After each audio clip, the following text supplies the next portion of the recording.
What is up? What is up? What is up?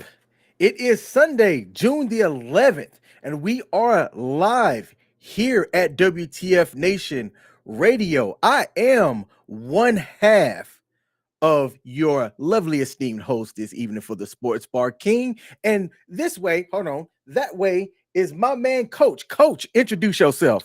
What do you hear? What do you say? Got another tall boy lined up for this evening. Sports bars officially open. Let's crack up a cold one and get this bad boy on the road, my man King. How's been your week, my friend? Hey, my week is good, Coach. I was on vacation this past week. I got back and worked one day, which I don't recommend that. If you're going to take vacation, just take the whole week off. All right. Don't come Mm-hmm. off of a vacation just to work one day and then go right into your weekend. That was a lesson learned for me. I will likely never do that again. It's funny you mentioned that. Next week, not this upcoming week, but the week following, I was about to do that same thing too with the Juneteenth day and on Monday, and Oh, then I yeah, was that's going to right. take Wednesday, Thursday, and Friday off, and then my boss was like, "Why don't you just take that Thursday off and do the whole week?" So yeah, I'm going to be looking up for 8 days out of work or 9 days out of work, and I'm going to be pretty happy about that too, brother. Nice, nice. That's Vacation what's good, up. man. Yeah, man, the vacation was excellent. We went to the Outer Banks, which I think I told people that during our live stream last Yeah. week. Shout out to the listeners of WTF Nation Radio that tuned in last weekend. Did not cancel the show. All right. I said I'm gonna be on vacation, and we still gonna have the sports bar here on Sundays, man. And the vacation was excellent. The Outer Banks as a community itself, there's different little sections of it. We were up in the northern part of Corolla, North Carolina, and it was much needed, man. Did you get up the? Did you get the original Duck Donuts, brother? I did. I did. Hell Yes, I did. Shout yeah. out to Duck Donuts. Hey, Duck Donuts, if y'all want to sponsor the show, hit us up. Yeah, hey, definitely, man. I wouldn't mind that one. Get us some free stuff, man. I would thoroughly enjoy, and I'll even go on my webcam. I'll even buy a webcam and show my face for the real time if you guys and enjoy your donuts on air if you send them. Come on. hey, if somebody can make that happen, let us know and let's make that happen. And so, Coach, man, we've got the call-in show today. This is normally going to be a end of the month type of show, but I thought today's conversation and the subjects that we had warranted a call-in show. It's going to be a little bit different. I know that WTF Nation has their own number that you could call in on. I haven't set up my system to do that yet, but if anybody wants to come on, and you don't have to show your face, like Coach doesn't, show his face over there, as long as you can verify you are who you are, like backstage. What I'll do is I'll drop the link in the chat. So as if anybody wants to come on and contribute to the subject at hand, I've got different things that we're going to talk about. John Morant's suspension and what he's been up to. Zion Williamson had announced that he was a father or father to be, which normally elicits, oh, congratulations. Well, his side piece decided to come out and blast his news and life all publicly. So we're also going to talk about that as well and other things. But before we get into the show, let's acknowledge the earlier people that came in and wrote something. So we got over on Facebook. Eleanor Price said, hello with a wave emoji. Hey, Eleanor, glad you are tuning in to the sports bar tonight. We got Ronnie Keys Jr., not just the first one, but the second one, with a dinosaur emoji. I didn't know you could do that. And it's not allowing me to click and put that up on the screen, but I see it. All right. We got Michelle already said, good evening. Good evening, boo. How you doing? That is my boo thing in real life, so I can say that. We got Hello, my man Michelle. David Cunningham is going to call in as well, and he's going to be one of the first people to come up. As the first thing that we're going to get into is the conversation about Ja Morant. So, David, be at the ready, my man. We got Richard Branco up on YouTube said, "What up, King and Coach? Hey, salute to you. I've been seeing some of your poster pictures um about your cars and stuff, man. I love to see some video." And we got my man Greek the Peak in the building said, hey, hey, hey, hey, hey. All Hey, right. hey, hey.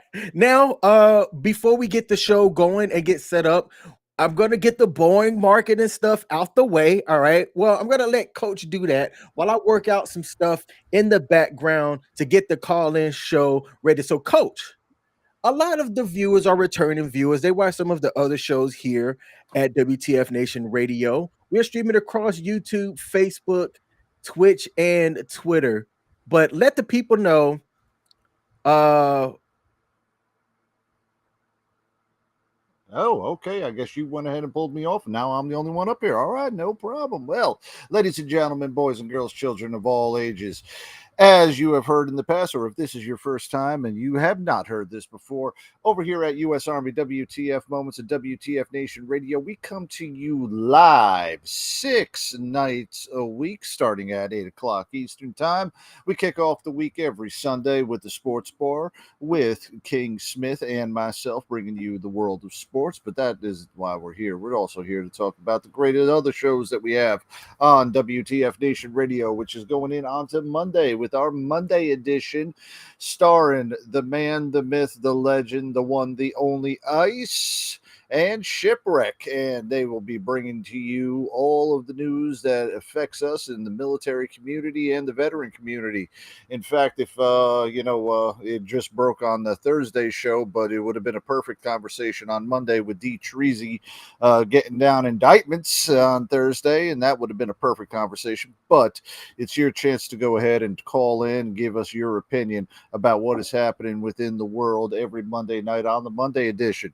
Rolling into Tuesday, where our man, Mike Carrasquillo, a.k.a. CQ, Angry Elf, Mike, the other rotating host that he has on Pop Culture Warrior, bring you the greatest 2 hours on WTF Nation Radio. And I'm not saying that because last week he came on the show and bribed us to go ahead and say it, but I'm just saying it right now, here and there. Bringing you the world of pop culture every Tuesday. And this week, let's see who he's got lined up here on a guest. Obviously, I don't have my calendar up right now, but we've had tremendous guests within the world of entertainment that have been coming on over the past several months. And I do believe for this month, oh, no, this month isn't April, this month is June, isn't it? Yes. And, well, I'll be damned. We do not have a guest this week because the next guest that we have coming on here is Vanessa Marshall, and she'll be coming on June 20th show. Vanessa Marshall, she has been on she has been several shows. She's been on Star Wars Rebels. She's been in Harley Quinn. She's been Gamora in Guardians of the Galaxy. Her voice, and she is Zoe Salanda, but she has been on several different shows within pop culture. She will be coming to you on Tuesday, June 20th. But enough about CQ because we don't want to get his head too big. We actually want to talk about his old demon spawn, Radar and TZ, who have been knocking it out of the park every Wednesday on the Smoke Pit. I have not seen a 3-hour bullshit session happen any better on any type of interwebs than I have every Wednesday with TZ and Radar on the Smoke Pit. Call in, go ahead and get your comments in there. We're just talking about whatever is on our mind and everything that's good and everything that's bad within the world. Moving on to Thursday, where we have Sergeant's Time, hosted once again by El Jefe himself. Ice will be bringing you the news that affects the military and the veteran community. Phenomenal guests have been on the show in the past. If you guys have not seen some of the guests, I suggest that you go all the way back into our archives, take a look at some of the guests that they've had on Thursdays at Sergeant's Time. I'm trying to get the name of the gentleman right now that was on a couple weeks ago. It was Josh Kelly, who is a Navy influencer, also a drag queen. And the conversation that was on there with Ice and Josh is something that was phenomenal. And you definitely want to go back and take a look at it. Now, every other Friday, we bring to you Friday Night Freedom with Kaz and Pookie. Now, this upcoming week, there is not going to be a show, but next week, On June 23rd will be our next Friday Night Freedom, where we wrap up all of the news and everything that has happened throughout the week. Take your comments, take your phone calls, and bring to you certain lights and opinions about what is happening, not just within the world of the military, but just the world all around us. Kim Jong-un, I didn't realize that he has diabetes. Go figure that his fat little sorry North Korean ass has got a U.S.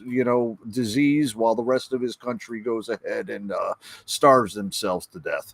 Only Kim Jong-un can go ahead and do something as cruel and as stupid as that. But hey, what do you expect? And by the way, North Korea, if you are seeing us, well, that's good for you. You're at least getting out of the daggone internet. But if you're in South Korea, Coach wants to tell Kim Jong-un two things. Number one, go fuck yourself. Number two, you're fat. I love it. I absolutely love it. Hey, who do you dislike worse, Kim Jong Un or Julius Randle? I will say this. Kim Jong-un has been responsible for killing his own people. Mm-hmm. Julius Randle has only killed the dreams, the hopes, and the aspirations of the New York Knicks organization and its fans. Now, while there are more Knicks fans worldwide than there are North Koreans, Kim Jong-un still has hung out with Dennis Rodman. I haven't seen Julius Randle hang out with Dennis Rodman. So we got a couple things going for him, but I would consider it a toss-up, and I'm going to go ahead and let my lucky quarter that I got here from my Aldi's cart make the determination. Heads, Kim Jong-un. Tails, Julius Randle. Ladies and gentlemen, I hate Kim Jong-un more than I hate Julius Randle. Sorry to disappoint. All right. I love it. I love it. I love it. Okay. I got things set up for people to be able to call in. So, like I said, if you want to call in, you don't have to have your video on. But you know what? If you're as handsome like me, you want the people to see what your face looks like. Hence why Coach doesn't have his camera on. I'm fugly. So if you take a look into the comment section, there is a link for Restream. It works on mobile devices, your phone, your laptop, computer, wherever you're watching this from. You just have to have a mic so that the people can hear you. Click on the link. The WTF or on the radio page? Which one do we have it on? I have it on all pages that we are streaming on. Awesome. So, don't know if I had to stream or anything, buddy. So it is pinned on the WTF Nation radio. I don't have the editing rights to be able to pin it on the YouTube channel or the U.S. Army WTF Moment site. But go into the comment section. All right. The first subject that we are going to talk about is Ja Morant and what the league has upcoming for him. The NBA commissioner has not announced what the punishment is going to be, but we do know that after the NBA finals, the league is going to publicly state how they're going to handle Ja Morant's latest incident that occurred several weeks ago. So, Coach, have you been keeping up with the shit show that is Ja Morant? And what's your updated take on all of the latest things? And finally, what do you anticipate that the league is going to do? Latrell Sprewell, Gilbert Arenas, Ja Morant. Tell me what they have in common. Latrell Sprewell, Ja Morant, and who? Gilbert Arenas. Oh, they all about that blicky game. They all about making their off-duty conduct as well as their own violence outshine their great potential that they had on there. All right. I am going to say that if with everything that has happened with Ja Morant, it hasn't been serious into the part where somebody has lost life, limb, or eyesight. There have been charges brought up. There have been other things, but it is a black eye on it. Ja Morant is not a superstar. He is not a transcendent superstar. He is a great talent within the NBA, much like Gilbert Arenas and much. Well, let me ask you something. What has Ja Morant won? Nothing yet. I think he was on his way. Okay, let me ask you something.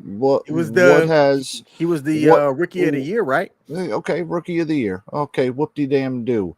All right, David Stoudemire was rookie of the year. Nobody knows who the hell that is anymore. All right. Let me ask you this. So, rookie of the year, great. How's his team done? How's Memphis done? Nothing, right? Absolutely nothing. He's not one MVP. He's not one of the shining stars of the NBA. This guy is a great player, an all-star, much like Latrell Sprewell and much like Gilbert Arenas. That don't mean that he's going to get preferential treatment whatsoever. I see a 1-year suspension for John Morant coming up in his future. Conduct detrimental to the NBA, stupidity at the highest level, and if he is not suspended for an entire season, regardless of the fact that there wasn't any physical violence or physical harm done to anybody else, I think the NBA has taken a step backwards and this truly is a players' league. Adam Silver, or yeah, I did get that right. Adam Silver, right? Hmm. Yeah. Adam Silver needs to put his foot down in the same way that David Stern did in the past. The conduct that John Morant has done is detrimental to the league. More people are talking about him than we're talking about the two-time MVP Jokic stuck up there in Denver in the NBA Finals.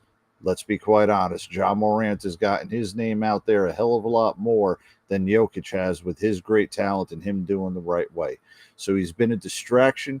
He has not done any type of conduct that has been beneficial to him. And the man has not shown any public remorse to it. Maybe he's keeping his mouth shut, waiting for the time period for an official statement and trying not to make it about him and keeping it on the finals. If that's the case, good for him. But I do see at least a 1-year suspension. So next time we see John Morant, dressing it up for the Memphis Grizzlies, well, let's just say that it will be in the midst of the next presidential election, Okay. or it'll be right at the time when Election Day 2024 rolls around. Interesting. All right. I'm going to show something here on the screen as soon as I could get some of these pop-ups out the way. Let me ask you, because there was a debate about the people that talked about, all right, so when Gilbert Arenas' stuff happened, right, it stemmed from a locker room incident. Mm-hmm. If I can, if I can Stemmed from a recall, he locker got room incident. He brought a gun into the locker room, and then a couple of little fights came out. The gun was shown.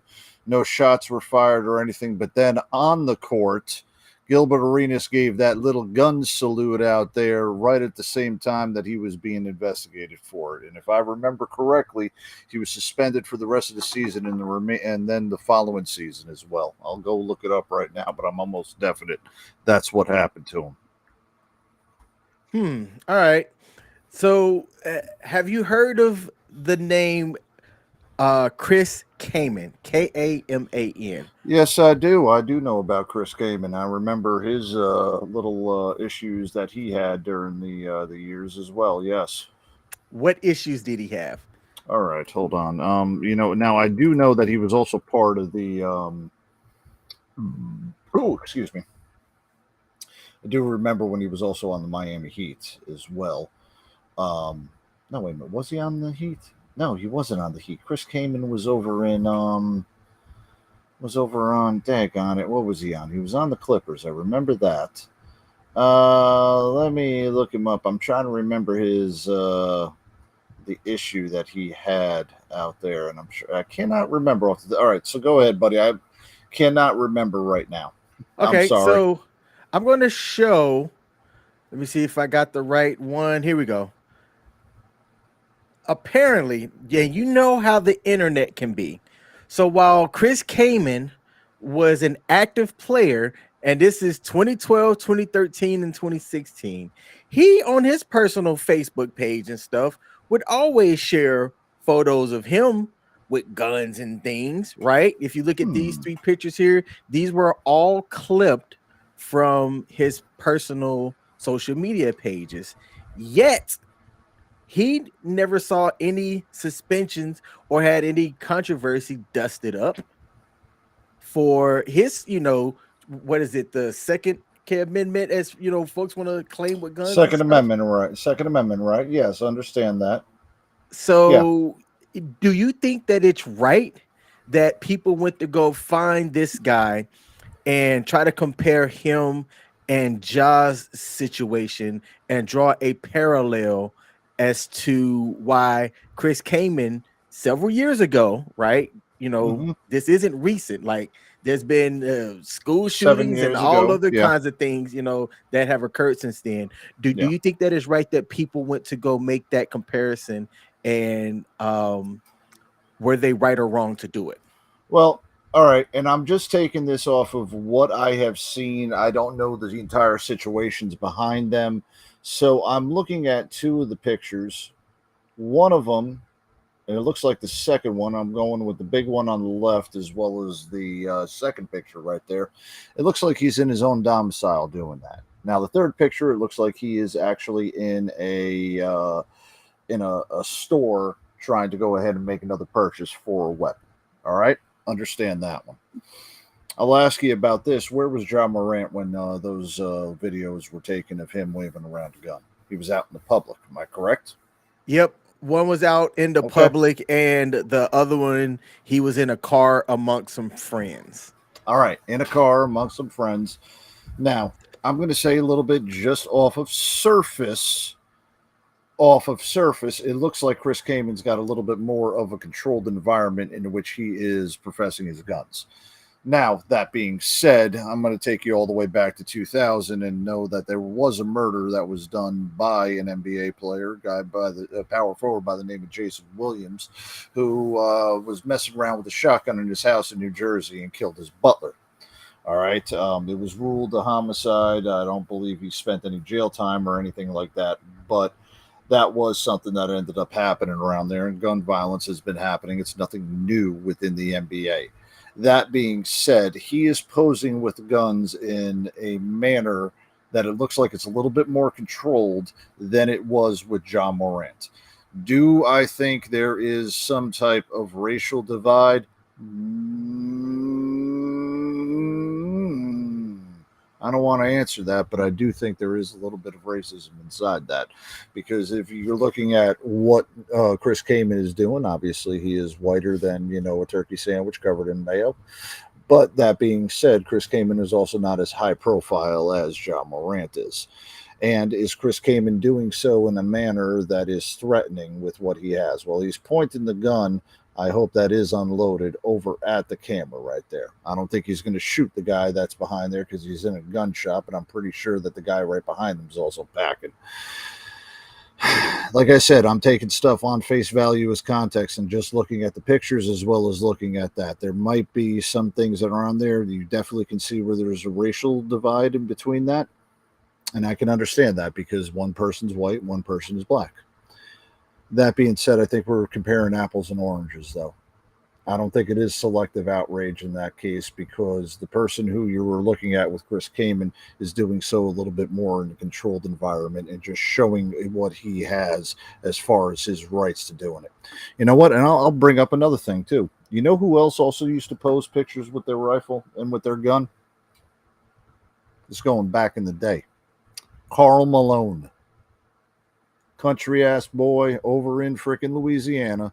He used to take pictures. In fact, if you can go back in time, I almost remember that there was a couple of Sports Illustrated articles with him where he's got like shotguns and stuff that he did on hunting. And I'm almost definite that he was being portrayed, not as a thug or anything like that. So that being said, portrayal a little bit for it. Is there a little bit of hint of racism? Well, you can't deny it because one person's white, one person's black. But now I just gave you another African American who was portrayed in the same way that Chris Kaman was, and nothing ever ended up happening to him. I think we're comparing apples and oranges right here because of what he did, because of the way that John Morant went about his business.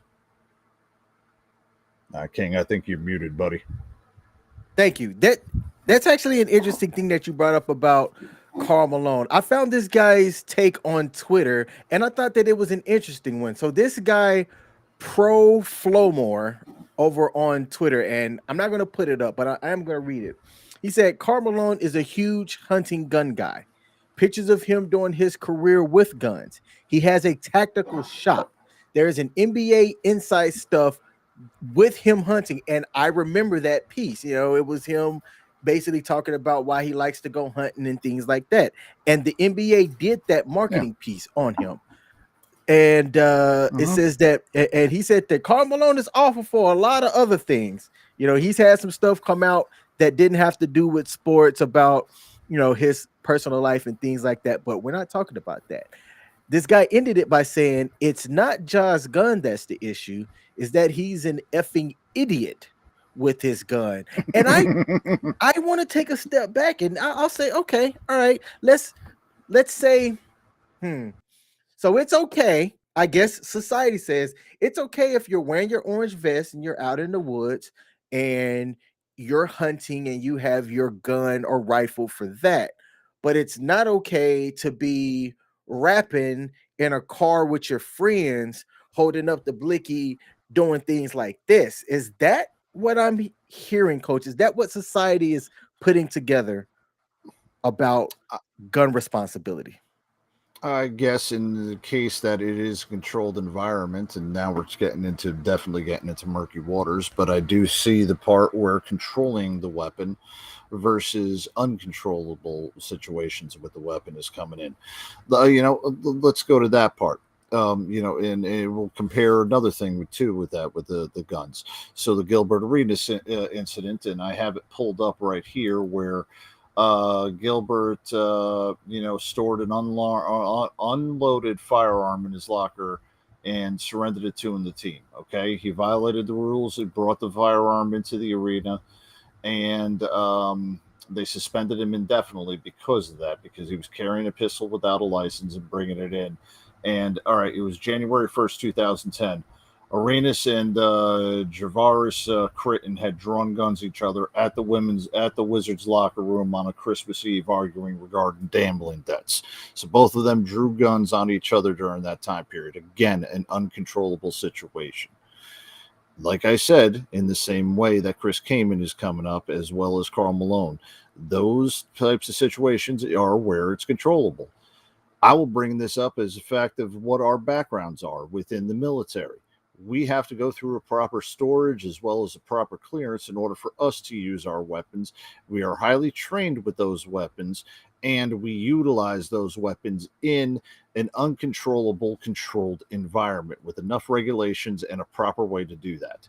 Now, if we have an accidental discharge, every person that is in here with a military background knows daggone well that all the way up and down, everybody will end up having some type of issue with that. There is going to be some type of repercussion that is done through an accidental discharge, whether even it being a blank. Okay, some people actually have that. Ja Morant, again, was doing it in an uncontrolled environment. Let me ask you this. If Plexico Burris was in his house and shot himself in the leg versus him being in a club, having the gun in his waistband of his sweatpants, and then shooting himself in the leg after an accidental discharge, do you think he would have been suspended? I don't think he should have been suspended if it was in the scenario that you just gave. He was holding it illegally, and he brought it into an area that it was illegal. So that's where I'm giving you. In that scenario, Plexico Burris was doing it illegally. In the scenarios that I gave you with Chris Kaman and with Karl Malone, they're doing it legally. In the scenario that we're looking at with Ja Morant, we cannot say that he's been charged because there's not been any criminal charges or anything else put against him. But in both situations, he did not act legally with that weapon. Ugh, man, see, I was with you, but then the way you ended it, man, it made me. I can't put it as to why, but I didn't really agree with the way that you ended. But I want to come into the comment section because David Cunningham wrote something here, and I think he's speaking to one of the things that we said earlier. Today is a different day and a different time with all of the shootings. It's not a black and white thing. Hey, David, I thought you were going to call in, my man. The part of the reason for the call-in show was your suggestion. If you're having an issue with the link, let me know, and I'll see if I could get the Skype for the station working and up. All right. I No, just, yeah. go ahead. No, you go ahead, buddy. No, I was just saying that I didn't have it set up, but I don't think it'll take me that long to set it up. Yeah. Now to go with what David was saying, what David's saying, I can't agree with him on the fact that it might not be seen that way as a black versus white thing. But you also have to realize that regardless of what the state that we're in, gun violence has not been something that has just been recent. Okay, let's go all the way back to 2000. I mean, gun violence has been around for longer than any of us truly want to admit to it.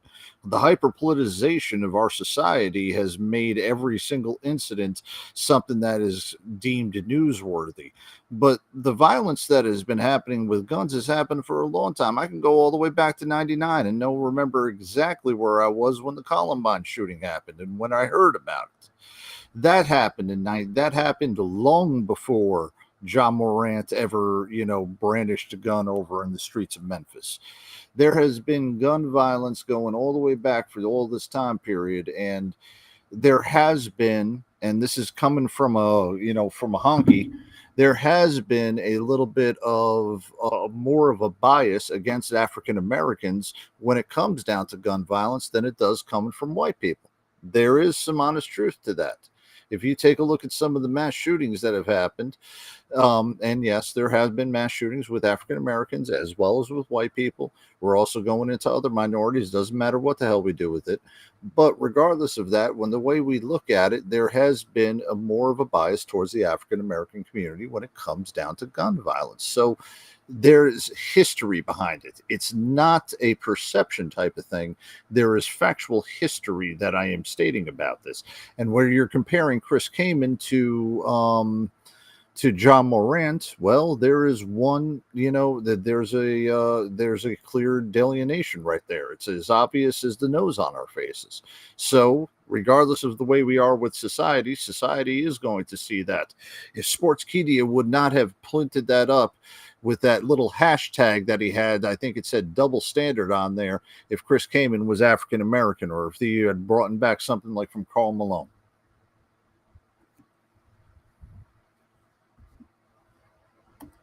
King, you're muted again, buddy. Coach, if you could keep talking, if you could add some more to it. David, there's a Skype number. I'm going to get it so that I could get you to call in that way, because it seems like Restream's not working.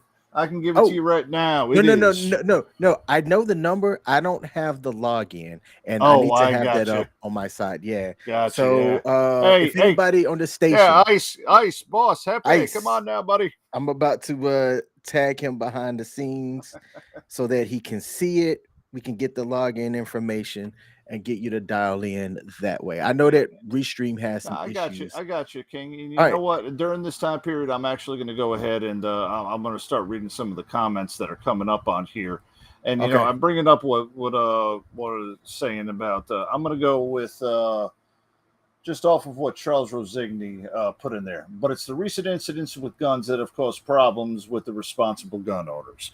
That is absolutely true. Then that's what, you're coming into this hyper political debate about, as far as responsible gun ownership versus irresponsible gun ownership. John Morant was irresponsible. And in those situations that we had bringing up where it wasn't negatively affected and there was no reprimand for it, responsibility was put in there. Now, does all of that equate into these situations where John Morant is somewhat vindicated or he should not face any type of punishment? That is incorrect, at least in my opinion. I don't believe that that's the way. Now, is he causing a problem with that? Look, I can tell you right now that drug users are causing problems within our medical facilities. The cable news is causing problems within division of ourselves, as well as what our beliefs are.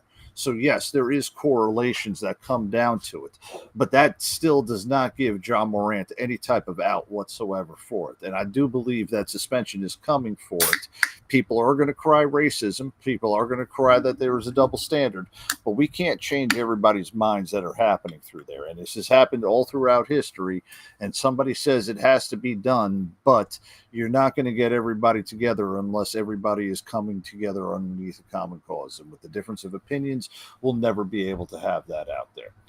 Jeremy Daniels said zip code and financial status. I don't have to agree with you on that one, Jeremy. And the reason why I tell you that I don't agree with you on that one is because John Morant has gotten paid a hell of a lot more than Chris Kaman ever did. In fact, John Morant has probably made more than Karl Malone did within his first 3 or 4 years within the NBA than Karl Malone did during his first 10 years of the NBA. Money isn't going to be the daggone problem. The problem is the responsibility and the way that he actually pulled himself on that one. So no matter what's going to end up happening, in my belief, I believe that the money had absolutely zero of a factor to it. If John Morant was just some young kid off of our street and was doing those types of things, the police would have already had been involved. Because of his stature, that is the only reason why criminal prosecution is not being done. Now, that you can actually give a little bit to it, but there is a little bit as far as the laws coming in for it. So if the NBA cooperates with the Memphis PD, hey, we can't say anything happening. We don't know if that's happening. Some of those things, like I said with the Gilbert Arenas portion, the NBA as well as the DC police had to done any investigations regarding that Christmas Eve dispute that Gilbert Arenas had at the Capitol Center locker room. So we don't know whether or not that's already happening. That being said, I would like to wait until Adam Silver comes out and talks about it after the NBA Finals out of there. All right. Going a little bit on here, going down to Keith Barlow. There is a no gun free zone if I'm there. Oh, we can bring up the gun free zone at another time, and that's for another show. But that being said, I get it. There's no gun-free zone. Everybody has the rights to pull it up there. I'm not saying anything bad about anybody's Second Amendment rights. And in fact, I think John Morant should be a proponent for the Second Amendment instead of saying hating it out there.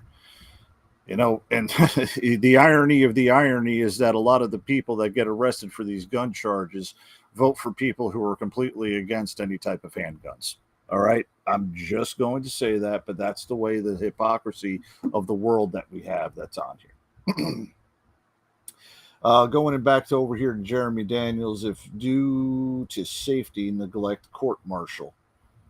All right. Yes. All right. I believe you were talking about the NDs that we were talking about on there. Yes. If it is during, we have had several incidents. I had one while I was over in Iraq. This kid got busted down from sergeant to E4, and then was administratively reduced from E4 to E1. For two separate incidences. The first one that got him busted down from sergeant to E4 was a negligent discharge, and then he was administratively reduced from E4 to E1 for another reason. But regardless of that, yes, it can be a court-martialable offense, and I have seen it where non-judicial punishment has gone up from there. Okay. Going back up, Chris Rosen-Ningley, I think that his status in the NBA will keep him out of trouble. Or he's thinking, okay, so John Morant is thinking about that. Yes, that is a little bit of a part of something that has come out, and that's a little bit, I'll call it a growing pain right there. The first example that I gave up was Latrell Sprewell. And if you all remember back in 1997, 1998, whichever year it was, I think it was 97 that this incident happened, he went out and coached and choked out his coach, PJ Carlesimo, while he was on the Golden State Warriors. He never thought that doing that in a practice was going to get him any issues because it wasn't during official game time, even though it was on official team, activities and things like that. He was suspended for the rest of the year, then got traded to the New York Knicks, made it to the 1999 NBA Finals with them, forever in my heart for that. But that being said, that's part of the little bit of growing pains that the young and the immature always end up going through. So you're going to have a cycle of that coming through almost every year, regardless of what sport. There are people that, due to their athletic prowess and the accomplishments that they've had throughout there feel that they are untouchable from whatever they do. Okay, that has happened all the way throughout the entire sports landscape. Um, Give me a second, just sending a message here real fast. But yes, that has happened all throughout the entire sports landscape. You have seen it within baseball where all of these people think that they're not going to get caught. Shit, we'll go to something right now. How arrogant is Alex Rodriguez, Barry Bonds, and all of these other guys that use steroids? I granted that's not as extreme as a gun, but all of them thought that they weren't going to get caught. All right, especially that A fraud, Alex Rodriguez. Never thought he was going to get caught, but he ended up getting caught, kept denying it, kept doing all this other stuff. So, regardless of all of that, there is that way, and that's going to be a cycle of maturity that we as a society all have to come up to. Now, we're using this one as one extreme example, especially with John Morant, not knowing whether or not he is actually in that maturity realm right there, but we're using him as the example of what an immature athlete actually looks like. He is one of, let's just say 15 times 30, 450, nearly 500 NBA players right there. And we're using him as the bad example of immaturity. That doesn't mean that the other 499 players that are in the NBA are acting the same way as Ja Morant. Conversely, not every single one of them are acting in the same way that Steph Curry does, the good old Christian boy that, practices hard, stays faithful to his wife, and does the other things. There's a mixed match of the other, but there's always going to be that cycle of immaturity, especially with young athletes getting that much money and being honored for their athletic prowess that they think that they can go ahead and get away with anything.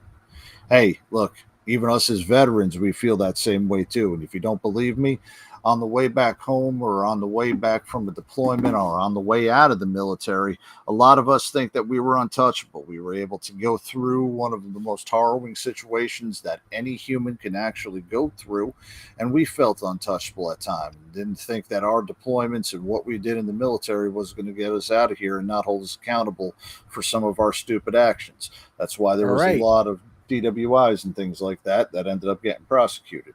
That being Hey, said, coach. maturity comes in. Yes, King. I guess we got Uh David online. can you hear him? I David, can you cannot. hear me? I cannot hear Dave. Okay, I need to figure out how to change my input so that Dave can be heard as well. Dave, give me a second. Breja. Not a All problem. You right. know what? Hey, while you do that real fast, I'm going to go ahead and talk to the audience. I want to actually play a little bit of a game right here. I'm going to give out a trivia question right now, and this is a trivia question. I want to see if anybody actually knows the answer to this. All right. So, as King's going through a little bit of technical difficulties to get our callers on the air, I'm going to ask this trivia question to everybody out here in the audience across Facebook, YouTube, Twitch, and Twitter. Major League Baseball, this is where this is coming from. All right. Now, completely out of the things, but everybody says in baseball, you're always going to see something that you have never seen before. But this has only happened once throughout the entire history of Major League Baseball. And I'm going to ask this question. There has only been one player to hit a inside the park walk-off, that means game-winning, grand slam. Now, I'll give you a little bit of a hint. It happened within the 60s and the 70s. That's about it. But I'm going to ask you guys real fast inside the chats. Go ahead and put your guess down. Who is the only Major League Baseball player to hit an inside the park walk-off game-winning grand slam? All right. Waiting right now for some of the people on that. King, give me a thumbs up or a thumbs down if we still need some more time, buddy. No, I think I'm good now, but I need David to speak. David, can you say something?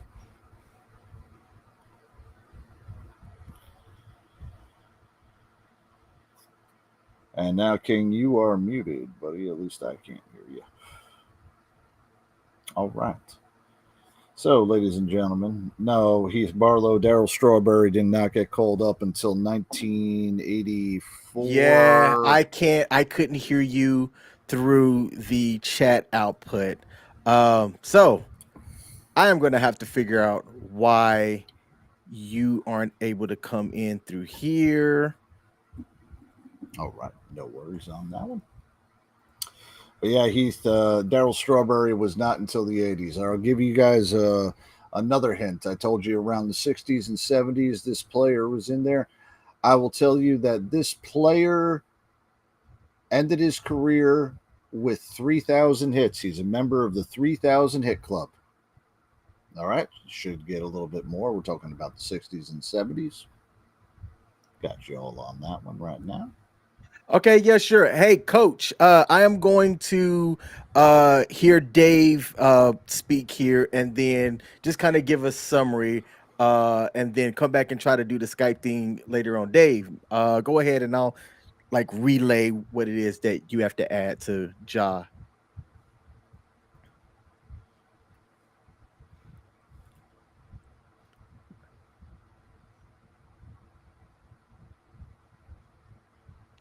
Wow.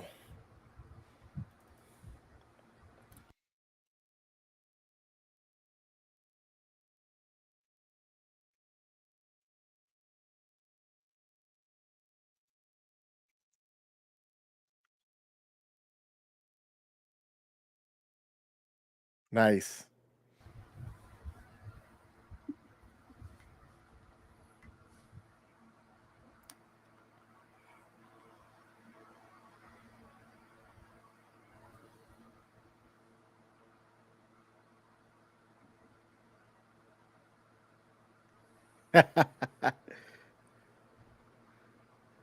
Well, ladies and gentlemen, you must know that he's at least said something funny there.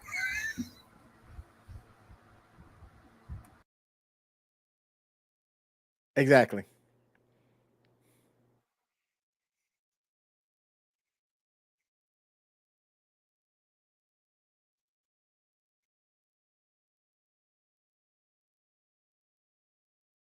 Hmm.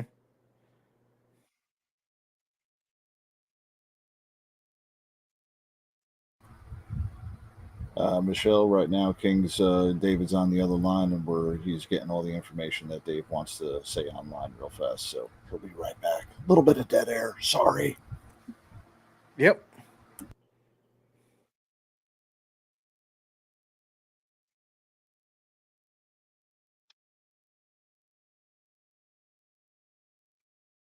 Exactly.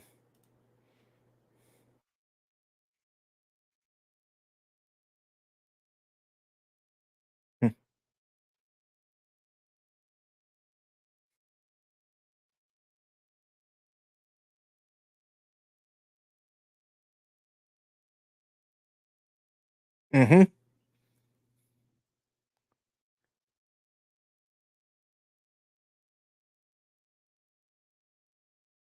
That's what coach said.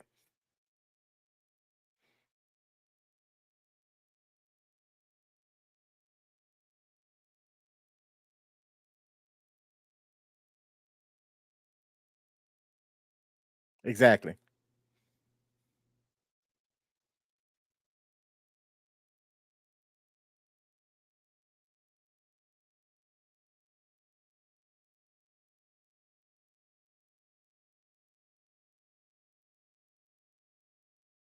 Mm.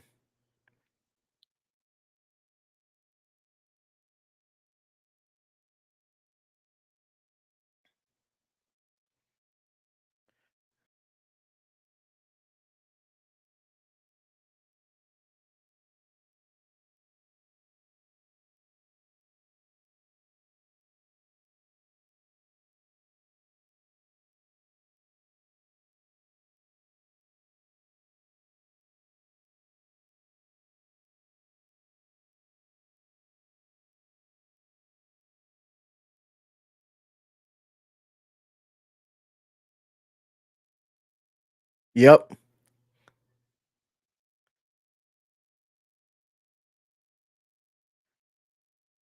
Exactly.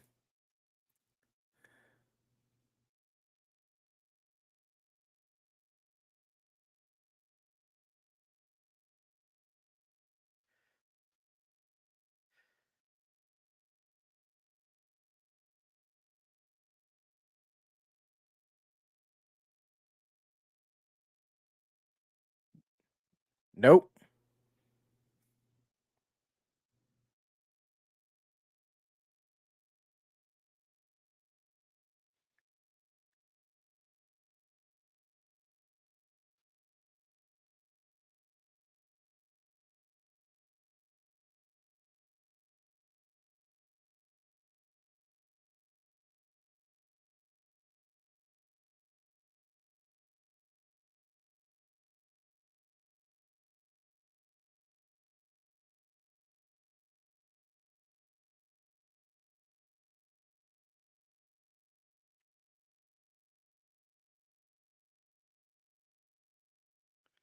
Man. Yep. Hey, David, you have some excellent points, man, and the people aren't hearing this. So what I'm going to do is I'm going to figure out how to do this by the next time that we have a call-in show. Um,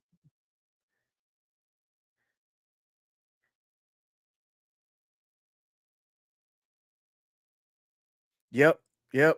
Awesome. All right, man. Well, hey, David, thanks for calling in. Thank you for your long service as well, brother. No, absolutely. I will make sure to relay that to the people that watch the sports call, man. I know you tune in. All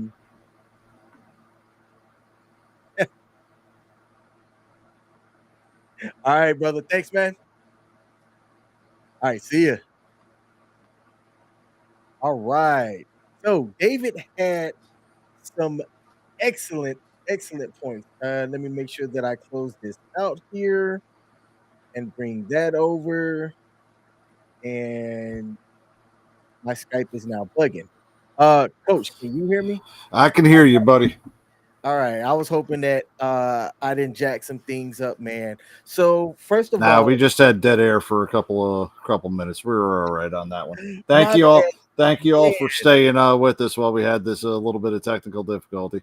Yeah. First of all, absolutely. So thanks, David, for calling in, man. I didn't know that he's had a long over 30 years of service to our nation. So I want to make sure that I give him Oh, awesome. a salute as well. And hey, he has a good speaking voice too, David. What do you like? Do you have content that you do? Because your speaking voice is excellent, man. He had some good points. And the funny thing about it is, David, I have to apologize. I was listening to you, but I was also still trying to troubleshoot, and I can't chew gum and walk. So I can't quite recall your points the way that would do it justice. So I'm not even going to try to. But we're gonna have this conversation again because your input and voice needs to be heard, man. So when I figure out how to get the audio to where you could call in properly, I'm gonna make that happen. Charles said task it to CQ, so CQ is gonna kick my butt because he showed me how to do it, and because I'm doing it my way, not his way, I'm having issues, and I already see CQ's face. I already see his face, and yeah, I know I'm gonna have to It's an call ugly him. face too, you know. It is.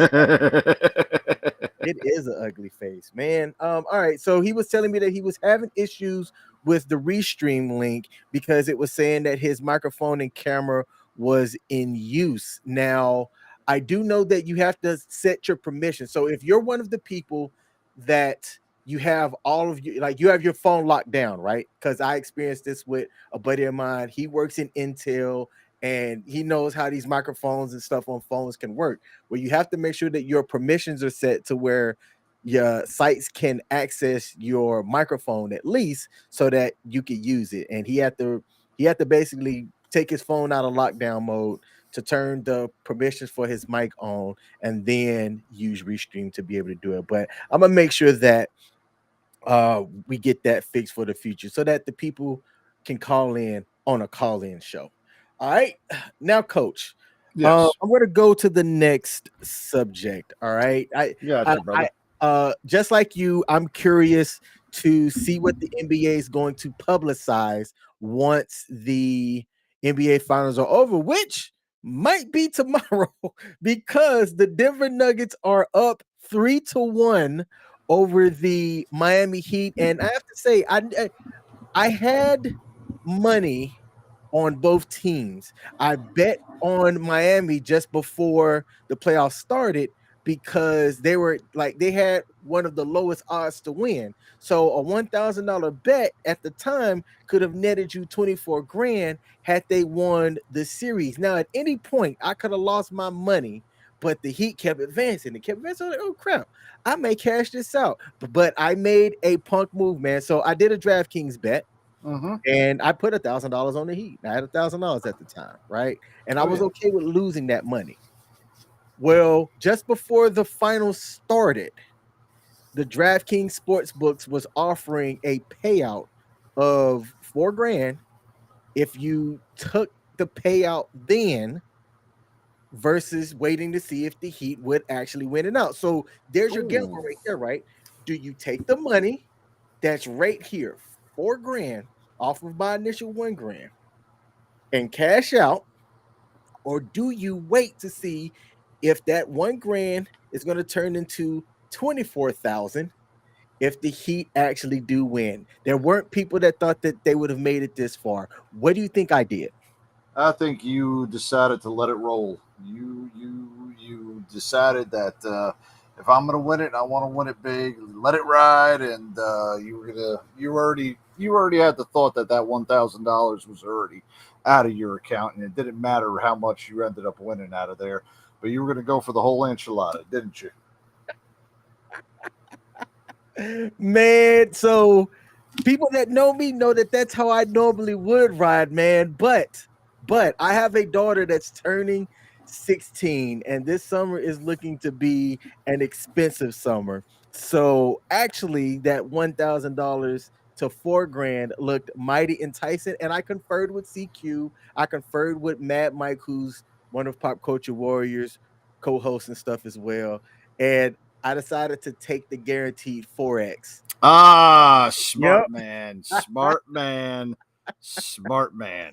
Yep, man. Had my daughter not been having her birthday, her 16th birthday, like I said, because you're right, I was content with losing that grand. Like everybody called me stupid for doing well, those that I had confided that I actually put $1,000 on the sports book.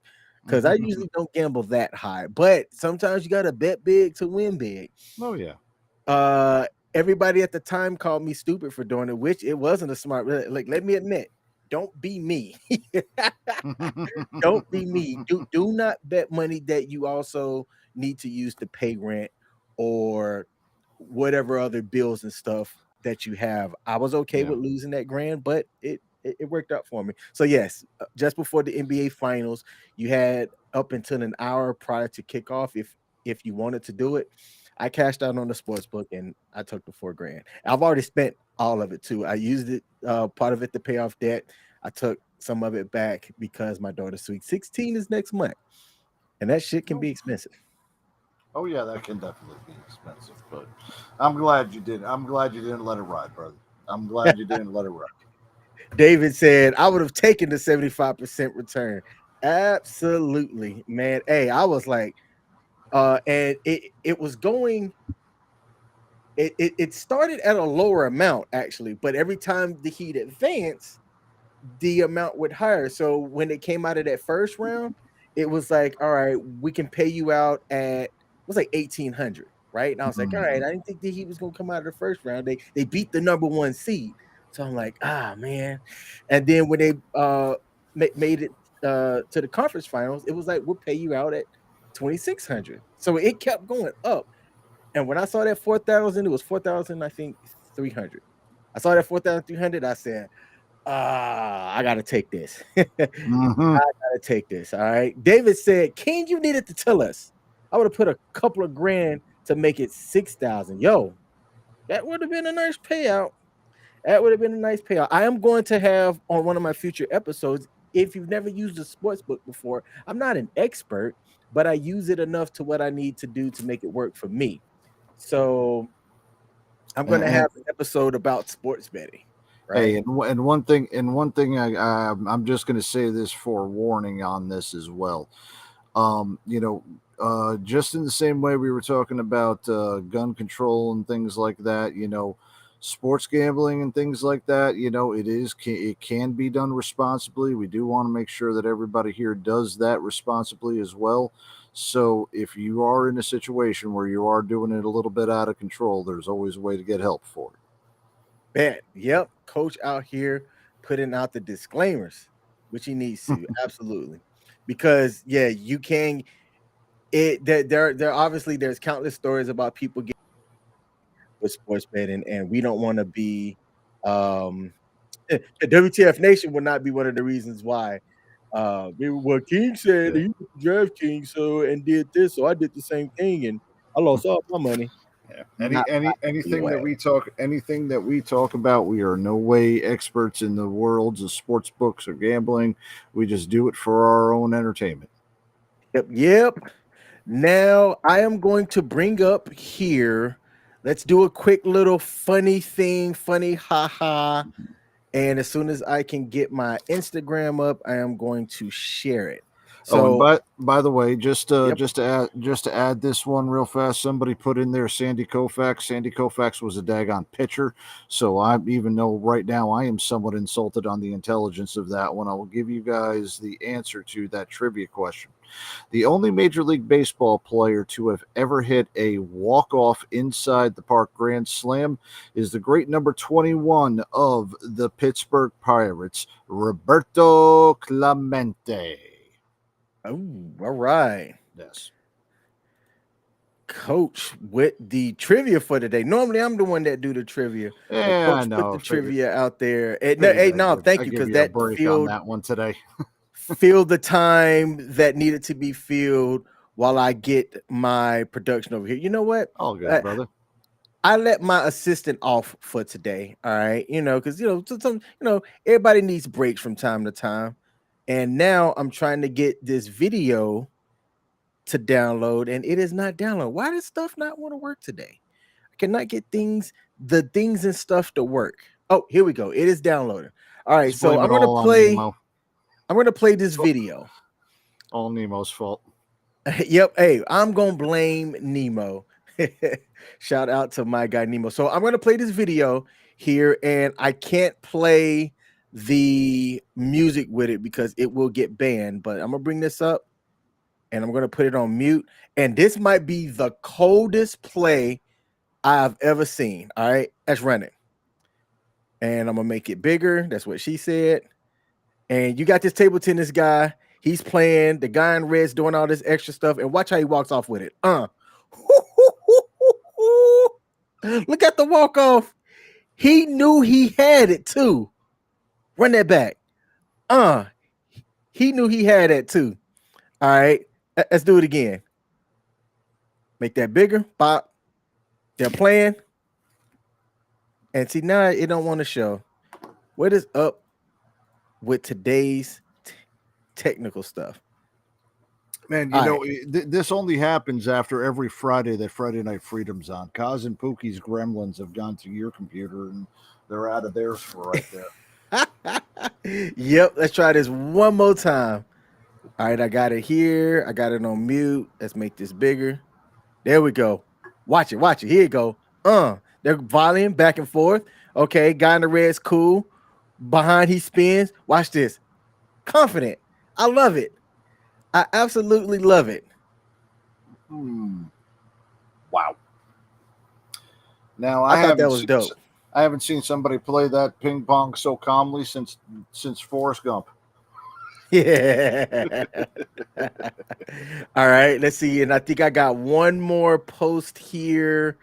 Something that I saved that was sports related that I thought was dope. Oh, here we go. I sent it to you, so let me go bring that up, and then we're going to go into our next topic, which is Zion Williamson's stupid ass. And then we're going to end it on what I think is a feel good, and it was the case around Travis Rudolph. Mm-hmm. I wasn't aware of that case when everything initially happened a couple of years ago, but as I heard more about it, I was fascinated with the way that everything turned out. And I think that the jury got this right. No questions. All right. I think that the jury got this one right. No questions. Here we go. All right. So this is the other video that I wanted to highlight. Let me bring it up here. And then I am going to hit play. All right. How do I start this over? I can't start this over. All right. So I'm going to hit share my screen here. And I want y'all to take a look at this because I thought this was hilarious. Okay. So this is on Facebook. Look at what used to get you gold in the Olympics 52 years ago. Mm-hmm. And look at what gets you the gold now. I could have gotten the gold in the Olympics years ago if that's all it took up there at the top. All right. Look at this. Stuck it. Gold. This dude at the bottom did a pirouette 920 spin upside down inside. I'm about to show y'all what it's all about and stuck it. And that got him the gold in today's day and age, where all the dude at the top did was jump, hit, land. Man, hey, I wish I could go back in time and do what the dude at the top did and got me a U.S. Olympic gold, coach. What do you think about the way that athletics have changed over the last couple of years? And do you think that we'll get to a time to where people are doing like you have to do 7 backflips in the air to be able to get a gold? Okay, as the athleticism of everybody has gone off, and as far as evolutionary, yes, I can see where the athleticism has come through on that. But I could also mention this as well. So you just took that thing from 52 years ago, right? Mm-hmm. That was 52 years ago. That won the gold medal. How many people were actually professional athletes? And then on top of that, how much money was ever given to those professional athletes 52 years ago compared to now? I bring that up to bring this. The landscape over the past half century, especially in regards to athletics, has increased itself as more of the players have gotten more money. Let's be, if I'll go back to baseball. Baseball had a reserve clause. There was a lot of people that weren't getting the money that they deserved, and the owners were making more money than what the players were actually getting. A gentleman by the name of Curt Flood brought it up to the brought it up to the Supreme Court, declared himself a free agency, and then since then there was a rise commensurate with the athletes as far as getting all of their pay in a much more equal of a share. It's still not equal as of now, but there was much more of an equal share. There were athletes that were in the off season doing actual regular work. There was a player for the New York Yankees called Bobby Brown. He was affectionately known as Dr. Bobby Brown because he was a real life doctor. And when he wasn't, playing baseball, he actually had his own practice, and he would continue to do that afterwards. A lot of the athletes in that time period have now gone into where we've got several generations past where athleticism has become its own career. Back in the day of NASCAR, these people were bootleggers and, just a bunch of fat old hillbillies that were driving around, and they were pretty daggone good at it. Now, you look at all the people that are running in NASCAR right now, they have been trained ever since they were little kids in driving cars and making it in an athletic way. Basketball players, not a lot of basketball players were dedicated in the way that we have the athletics right now. There weren't so many people that were playing college ball. They were playing pickup ball over at Rucker Park or whatever areas that they were growing up around. We didn't have people doing traveling teams and specializing in playing these one sports. So over the past 50 years or so, we have taken a gigantic step in the way that athletes are being done, because now being an athlete is a profession. It's not something that has to be supplemented by doing a regular job. So that being said, we're going to see a greater point of and an increase of athleticism, much in the way that we are doing right now. Are we going to see it past what we have? That all depends on what our overall, I would say, evolution is. This is going macro terms right now. I think we're at a point right now where we are not going to see the dramatic increase in athleticism that we have over the past 50 years, because I think we're almost at the point of peak athleticism as a society. But we are going to see a little bit more of movements and things that we haven't been able to see before. A triple axle in, or well, let's just go back to what this gentleman did on the, what is that called? The horse or something like that. I can't remember what the heck the pommel horse. What that gentleman did on the pommel horse on the second part, that is now considered a standard of doing like a triple Lindy and axle and all that other crap and twist and turns through the air. Doing two or three of them is now considered a standard. We're not going to be seeing somebody doing 10 spins in the air. All right. Much in the same way that athleticism wise, a dunk from the free throw line or doing a 360 is now being accomplished by more than enough people, but haven't seen a person do a 720. We haven't seen somebody take off from the 3-point line, to do a dunk or something like that. We're going to see less incremental changes as far as athleticism than we have over the past 50 years, and that goes to a little bit more to where the money is actually coming. That's where I can see the correlation. And so, are we going to see it further on down the line? Yes, but it's not going to take that entire time period like it has over the past 50 years due to the commonplace of athletes becoming their own profession. Okay. That was actually a really good breakdown, man. Hey, Yeah, I am kind of smart, even though I sound like a fucking moron. so David Cunningham talked about this, and I don't think that we're going to cover it tonight, but it is definitely big news. Said, what about the PGA Live merger? Will the people in the U.S. boycott golf because the Saudi terrorists were related to 9/11? I think it is a slap in the face to the PGA players that didn't defect to Live. I'm going to give a quick take on this, but I think that this deserved its own segment, and I didn't put it in with today's. I think that how things happened, uh, you couldn't do this without certain players and certain people being on board, right? Hmm. And to the people that made the backroom deals without getting everybody involved. I mean, look, it's business. It is business, and there are the people that sat on the side of saying that the merger was, going to be bad for golf. But I think that the people that had the money won out, and I think that the PGA saw the writing on the wall with several of the players that did go over to Live and take the higher pays and the higher purses, because PGA really couldn't compete with that. I think that the merger, in the grand scheme of things, if they do it ethically, is going to be good for the sport in general. You are going to have people that are going to say that it's muddied down the legacy of golf, but I disagree with that. I think you have originists, is that a word, and purists that want to say that, but I think if you look into the future, it was bound to happen.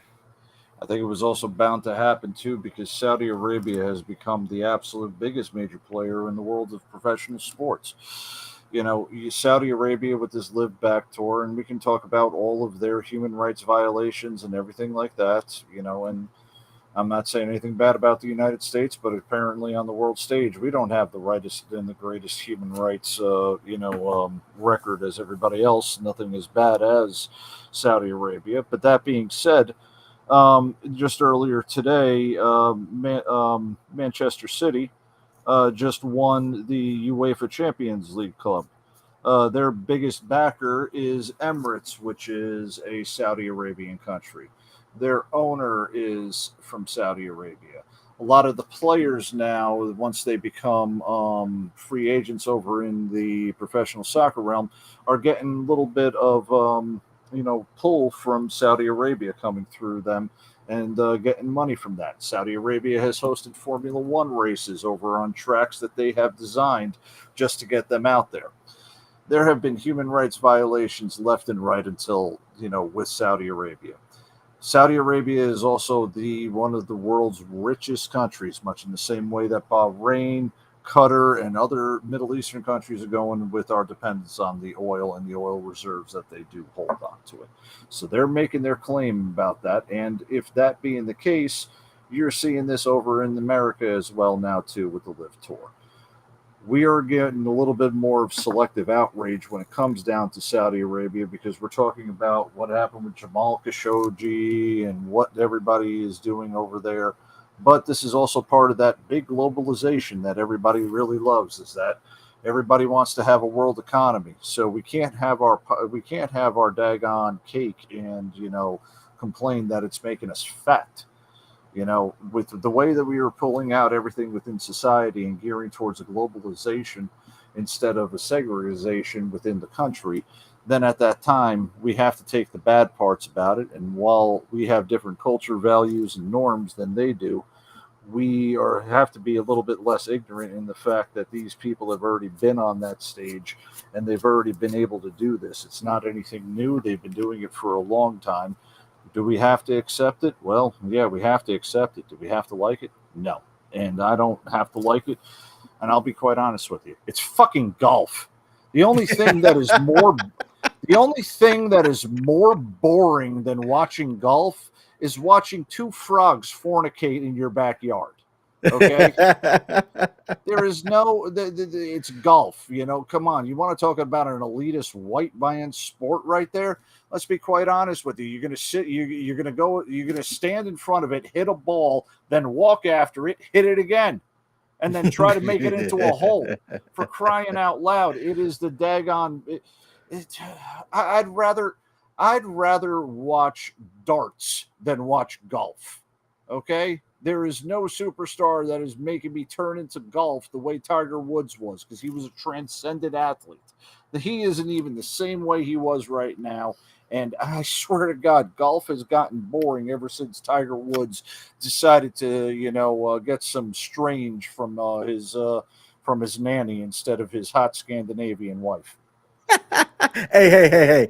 Tiger decided to exercise his options, coach. Yeah, exercises the options and just took the entire PGA Tour down with them. Because nobody's watched golf since then. Who the hell's Bryce DeChambeau? If I ever saw Bryce DeChambeau pass me, you know what I'm going to you know what I'm going to say to him? Who the fuck is this guy? Because I got no idea what the hell this guy looks like. Hey, David said the Saudis need to adopt the WNBA so that the ladies can get their fair share. I don't know why that made me smile, but it did. God. That'd be the only way the NBA would ever not be subsidizing the WNBA is Saudi Arabia bought them. But Yep. yeah. Imagine the irony of Saudi Arabia buying the Women's National Basketball Association. Oh, the irony's there. Oh man, hey, I can see it now. You know what? Oh, that would be the biggest shit show I can think of, especially if like they have to go over there to play. Ooh, man. Oh. Have you ever been to it's Saudi? better than Russia, I've traveled through Saudi, but I've never stayed there or anything. I think I've seen at least one. I've been into each one of those countries at least for a little bit of time period during my military career. But no, never stayed in Saudi.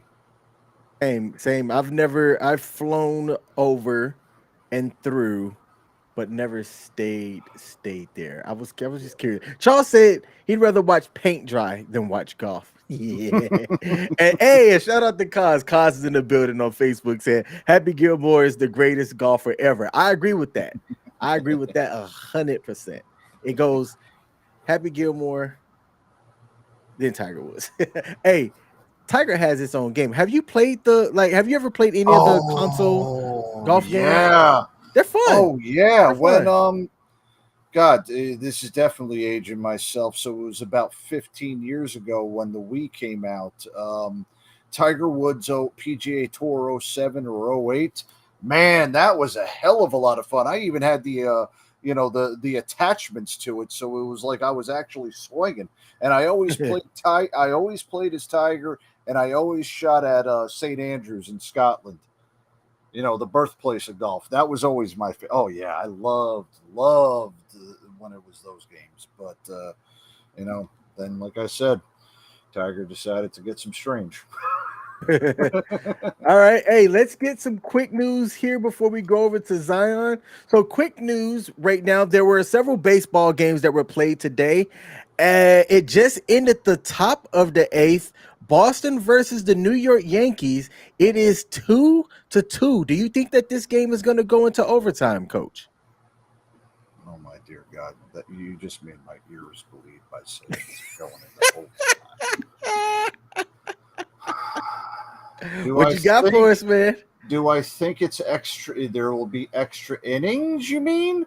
Uh huh. Um, Quite possibly, but with the way that the Yankees have been playing recently, I would not be surprised if Boston scores in the top of the eighth or the top of the ninth, and the top of the ninth, and the Yankees lose the game in a heartbreaking fashion, and then WFAN will get inundated with calls that Aaron Boone is the worst manager in New York history, which technically he is because he still hasn't won a fucking World Series. So that being the case, yeah. But it wouldn't surprise me if the Yankees walk it off in the bottom of the 10th. So for me, I am hoping that the Yankees do walk it off within the ninth or the 10th. Wouldn't surprise me if it in there, but realistically, I have a feeling Boston's going to win tonight just because the Yankees are, oh, they are so massively inconsistent right now. It's not even funny. It's absolutely frustrating as a Yankee fan to say that. Cuz said Paige Sporanic will keep you interested in golf. And I'm just gonna share my screen because I had to look up who this person was. And I would agree. Yes, Paige would. Hey, let me know when she playing golf so I can go watch. All right. I mean, I don't watch the WNBA and I love basketball. What the hell would make you think that I would actually watch the freaking women's pro golf? And look, and I'll say this: I used to watch women's pro tennis because there was a transcendent Mhm. stars between Venus and Serena there because they were transcendent, much in the same way Tiger was transcendent. A lot of these individual sports need to have some type of transcendent star in order to make that Market. popularity, market it, and get the interest of those sports fans who are fans of other sports but have a passing or a fleeting interest in that. You can bring up UFC right now, something that I know is not on the docket, but Amanda Nunez is by far now historically considered the greatest women MMA fighter of all time, and she just announced her retirement last Yep. night after her latest defeat. She's going out on top. But I have not watched women's MMA since Ronda Rousey. You know, it's been that long, and women's MMA has not been as popular since they had a transcendent star. Amanda Nunez, even though she was the greatest of all time, has not been able to be transcendent. Serena Williams, transcendent, but also the greatest of all time compared to the likes of Martina Navratilova, Chris Everett, going back into those days, and she also had her sister coming up around her with that. These individual sports need to have those transcendent figures in order for the popularity of those to come back. That's the reason why we're not having, like, I have no idea who the hell this Paige Sporanic is. There's not been a transcendent LPGA player in forever, not since like Annika Sorenstam. It's been that daggone long. So while the athleticism has now come up to it, we need to have some more transcendent stars in these individual sports so that we can actually start enjoying them a little bit more than just these team sports that are happening. All right. Let's see. Charles said, K King, side note, your art piece is making it out Tuesday. Hey, Charles, all right, cool. I can't wait to get it, man, and showcase it on next Sunday's live stream. As long as it gets here by then, I will have it up. Or the first live stream I have, once I get it, I'll have that posted, brother. Thank you. Brittany Griner was confronted by a known YouTube ambusher at an airport in which her and her WNBA team, the Phoenix Mercury, and she was confronted about her patriotism, essentially. Did you hear about that? If so, what are your thoughts? I heard about it. There's certain ways to actually bring it out. I'm not a person into shock value. I'm not a person who's into the gotcha kind of things as far as that. Brittany Griner, her whole situation, I wasn't too happy that we had to trade Russian prisoners who had spied on the United States for us to get a unpatriotic WNBA player out because she decided to bring marijuana into a country. First off, what the hell was she? I understand what she was doing over there. We can go into that subject of why she was in Russia playing basketball instead of just doing it here, but the tactic of him, going up to her in the daggone, that way, it's unprofessional, uncalled for. Nobody should be able to do that. But I have absolutely zero sympathy for Brittany Griner for what she did. And I just say that in that way, she shouldn't have been brought up to it on that way.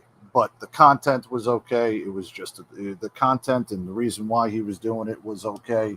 In my eyes, it was just a delivery. Should not have been done that way. All right. And the last thing for quick news, because there was so much in sports news that came out today. I was like, man, how do you whittle this down? I think I'd like to have a quick news thing where we bring it up, boom, go to the next one, boom. But the last one I have, I Yeah. thought that this was interesting. I have an alert set for all Alabama sports. There was a regional tournament that was going on between Alabama versus Wake Forest. The game was Yep. delayed a bit because a longtime ESPN staffer by the name of Kyle Brown, who was 42 years old, was complaining of some pains right before they were set to air during the production meeting and things like that. Against He Wake left the Forest. Yeah. meeting and passed at the age of 42 after suffering what they were saying as a medical emergency. So I want to give a salute and say his name here on air. A Mr. Kyle Brown, ESPN director and longtime staffer, died dead at the age of 42. Um, he played baseball at the Ohio State Buckeyes as a pitcher and is survived by his wife Megan and their four children. He has won two Sports Emmys awards and has done various sports at ESPN to include baseball, basketball, and football, both college and Monday Night Football. And ESPN released a statement that said, as a 16-year ESPN employee, Kyle was a deeply admired member of our production team and highly accomplished, having captured two Sports Emmy Awards while working a multitude of sports from baseball and basketball to Monday Night Football and college football as well. That news came out earlier today, and may his family, we're sending condolences to his wife and their four kids because 42 is young, man. I'm 38. Yeah. Had to think about that. Once you get over the age of 30, I think you just stop caring. But I'll be 39 this year, man, here in about 2 months. And the death happens, right? But the older you get, the more you're hearing about these incidents. I just had a classmate of mine die from a car accident, and I got more of the story about what happened. It was a single car accident. He was shooting from one place to another, trying to meet obligations and things like that. I don't know if he got distracted or if speed or anything else played a factor, but the story of it is he was leaving one kid's event to go to something else with another kid and didn't make Yeah. it, you Yeah. know. That's absolute shame. Prayers and condolences going out to that family. That man's got a lucky life. I'll say that. I would have loved to have been somehow involved within the sports realm, and my job going out and watching Monday Night Football and doing that as work. That would have been a dream of mine. Now, I'm already doing another dream job within another different realm, but yeah, blessed life for that one. Sorry to hear about his family and everything, and hopefully ESPN does something to honor him.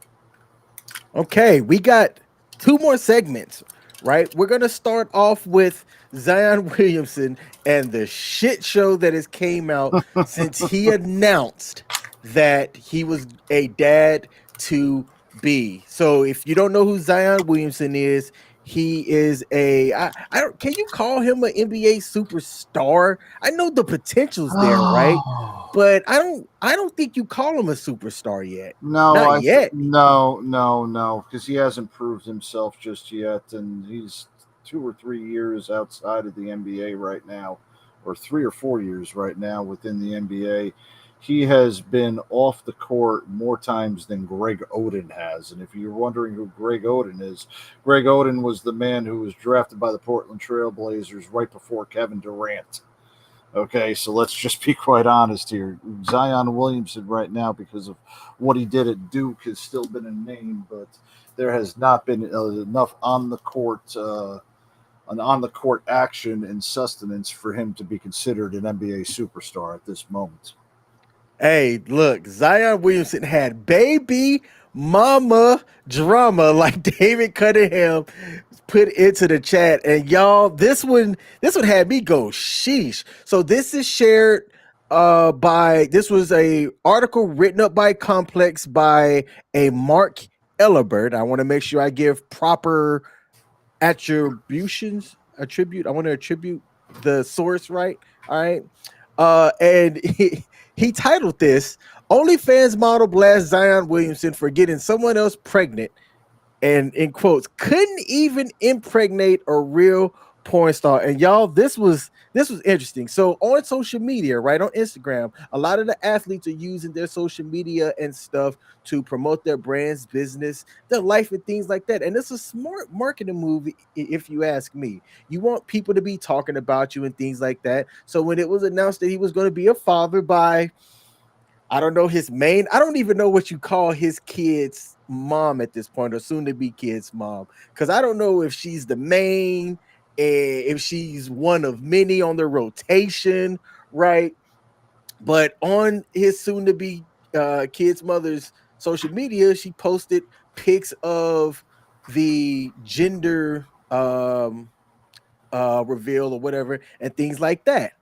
And out of the woodworks on Twitter, this lady by the name of Mariah Mills starts sharing all the receipts about conversations and things that she has had between Zion and herself. And some of the stuff I'm not going to say because you can't say this and not have to have your mouth washed out with soap. But man, when Zion had announced that his girlfriend was expecting, this model went off this past Wednesday, and she was none the wise happy. She started sharing Facebook, I'm sorry, Snapchat images and things like that, which is something that we want to highlight here. Look, if you're an athlete and you're out here, assume that all of the messages that you send out are going to be shared, stored, and kept for receipts at some point. I tell young guys straight up, anything that you say, even if you said it 5 years ago, 5 years later, when something happens, or you might screw up or something, I guarantee you that what you said 5 years ago is going to be brought up and shown to you by whoever it was that you were talking to, right?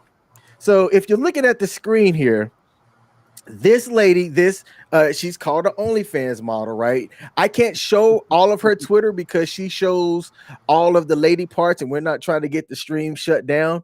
But she said, I warned you about trapping type hoes, Zion, and you didn't listen to me. I know you got the game effed up, or I know the game effed you, and congrats again. The bill was too high, so you had to scrap for crumbs when you couldn't see me or I was busy. She did follow up that, I mean, did a series of stuff on Twitter. You're putting my life in danger by messing with all these hoes raw. I let you, and I'm going to paraphrase some stuff here. I let you bang me so many times without a condom, and this is what you do to me? A hood rat? Then she says, I was with you last week in New Orleans and you couldn't tell me that you got a random thought pocket pregnant after all I've done for you. And then she finished this off. And this was just some of the stuff captured. If you go to her Twitter page, she's got millions of stuff more, all kinds of text messages where Zion's like telling her to take down stuff. And she's like, no, I'm not going to. You out here lying and things like that, lying to me. I want people to know that I got all the receipts so that I'm not the bad guy. And then she finished it with pray.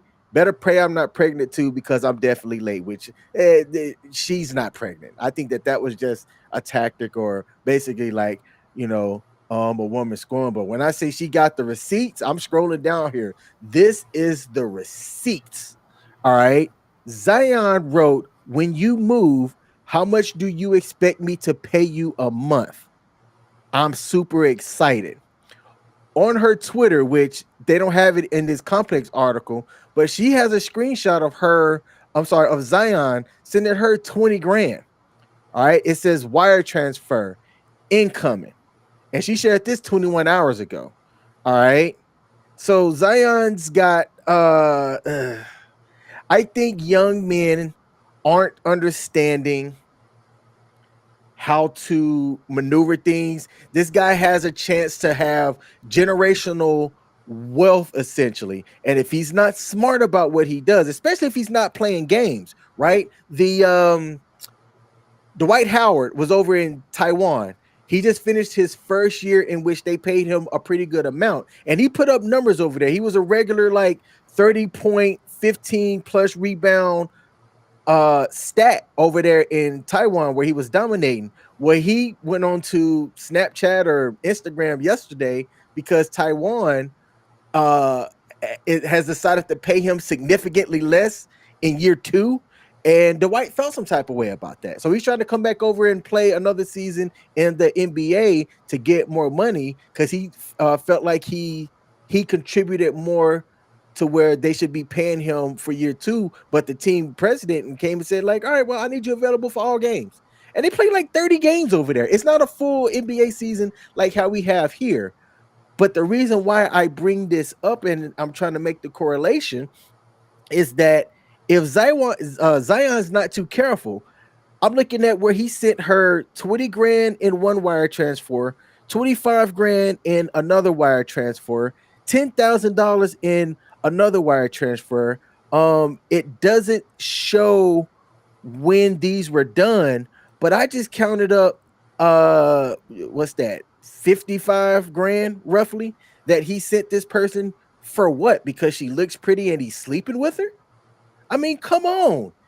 If Zion's not too careful and he doesn't start playing games and making championships, right? He's going to be in 8 years with like 6 or 7 different kids paying out the wazoo for child support and wondering where all his money's gone when teams aren't interested in paying him because he can't keep his ass on the floor. Oh, dear Lord, baby Jesus. Dun, dun, dun, dun, dun, dun, dun, dun, dun, dun, dun, dun, dun, dun, dun. Zion, he likes it raw. Oh, baby, he likes it raw. Shibby, shibby, y'all, shibby, y'all, shibby, yay.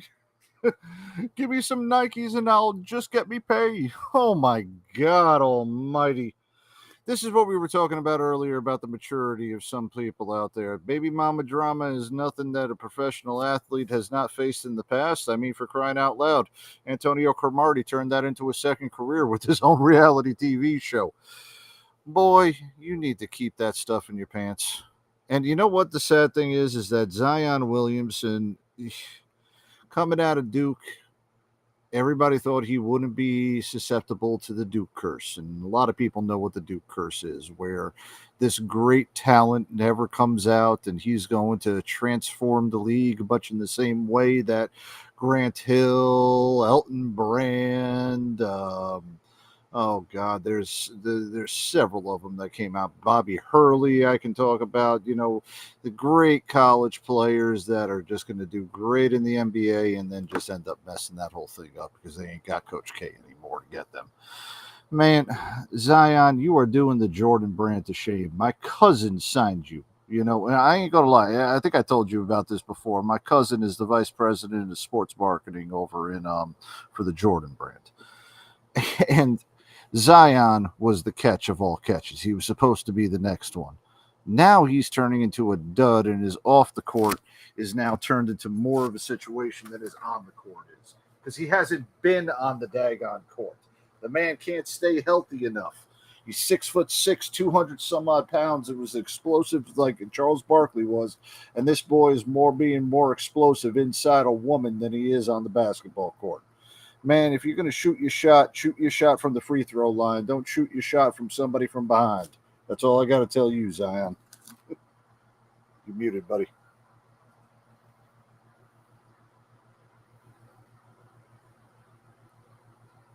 King, you're muted. All right, well, ladies and gentlemen, King is on mute right now. I can't hear him. I don't know whether he's on the phone or what he's got right there. But that being said, Zion Williamson, man, there's a thing about maturity when it comes out to it. Oh, your audio went out. I got you. Not a problem. I'll go ahead and I'll talk about this. But there is that part about maturity that comes around, and the young people not either getting that hard life lesson, much in the same way that we all had to do it while we were in the military. We had to have some type of hard life lesson going through our own time periods and all that.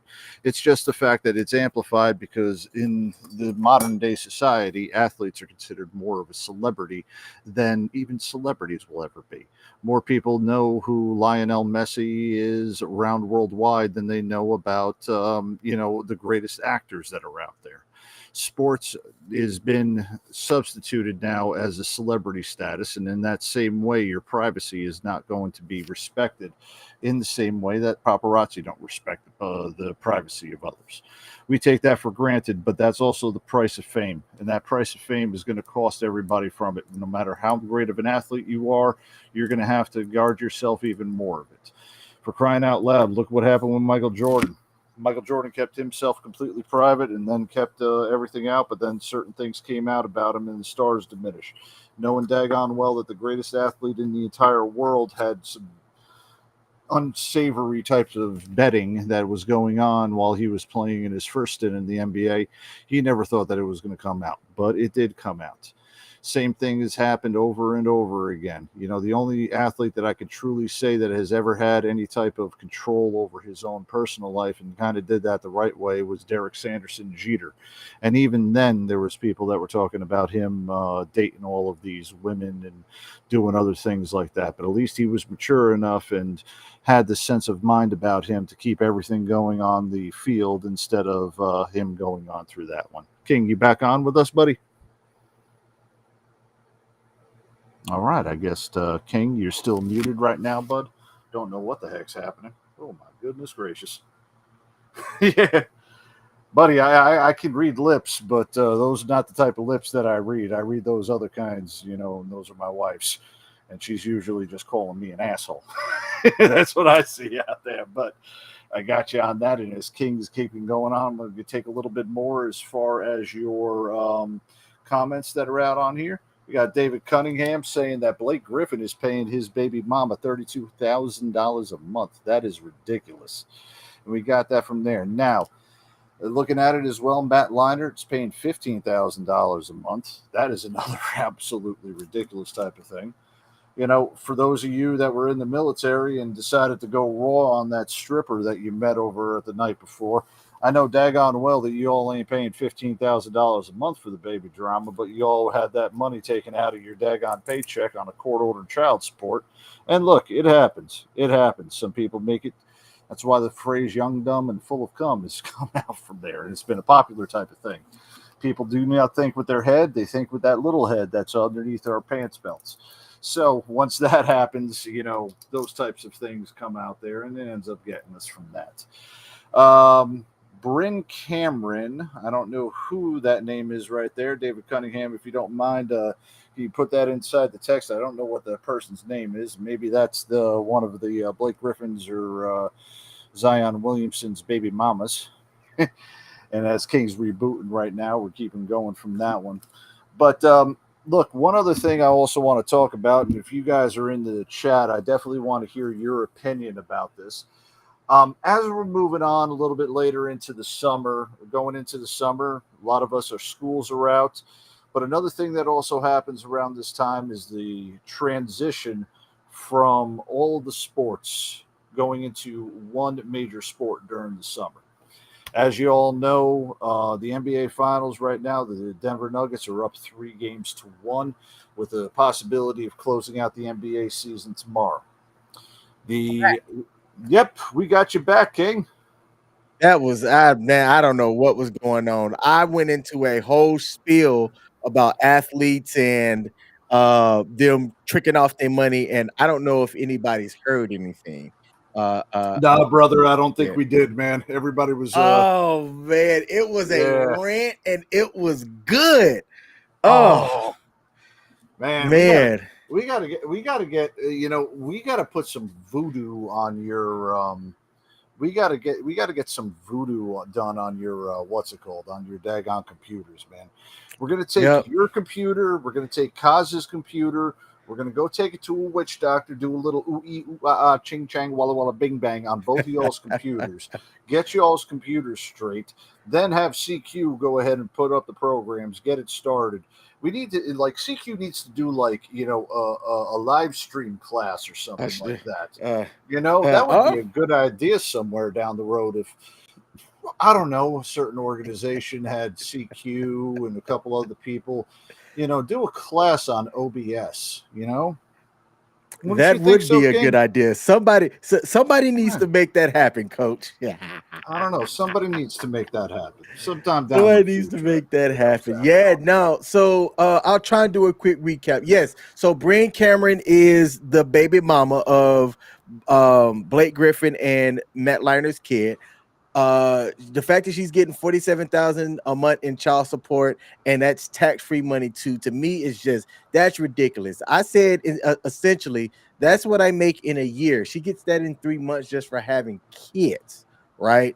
And I said if there was a way that I could have a kid and extract $18,000, just give me 18,000 a month, all right, from somebody just for incubating a child, which I'm don't come for me when I say that. When I say just for incubating a child, I know that that doesn't Yeah, sound good. because the baby daddies already did that for you.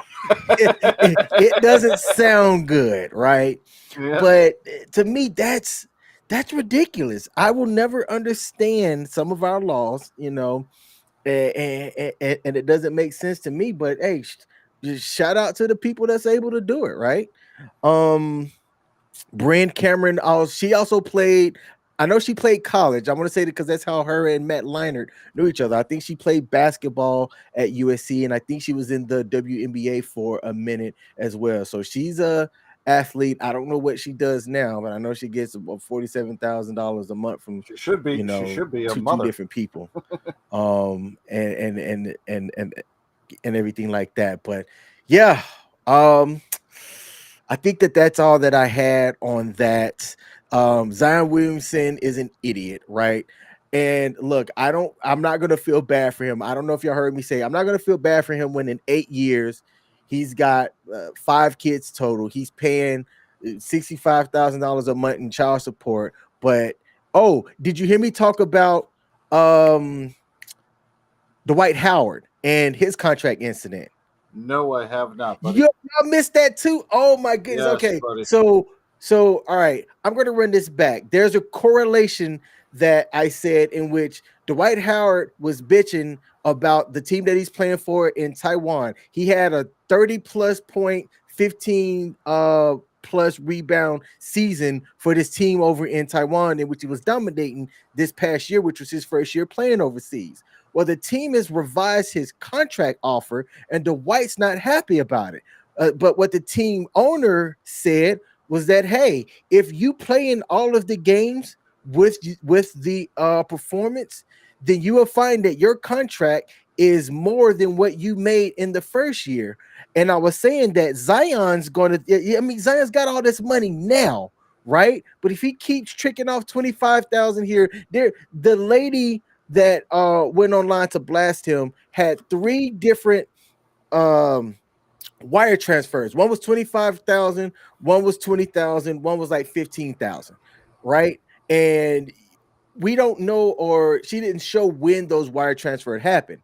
But Zion's got all this money now, but he's not thinking 8 years from now when that NBA money is dried up because he can't. Teams aren't going to pay him when they can only get him a quarter of the season, if that. He's going to then be staring at paying, 50,000 to 60,000 a month in child support to three different people, with no other real money coming in, and he's tricked off the other money that he had just for paying people who got tits and an ass, right? And what for? What for? You he man, I don't know what it's like to be a 6 foot something athlete that I don't even know why he's paying. I guess I don't know. I guess people could say that he's paying these people for their silence, right? Just so that they can not maybe throw allegations or something against him. You know what I'm saying? Later on down the line, because I'm pretty sure that he doesn't necessarily have to pay people. Maybe that's what he's doing. I don't know. It's stupid. It's frustrating. The young athletes like Ja had the opportunity to learn and didn't. Zion Williamson, I'm sure, has people telling him to not be tricking off with his money and things like that.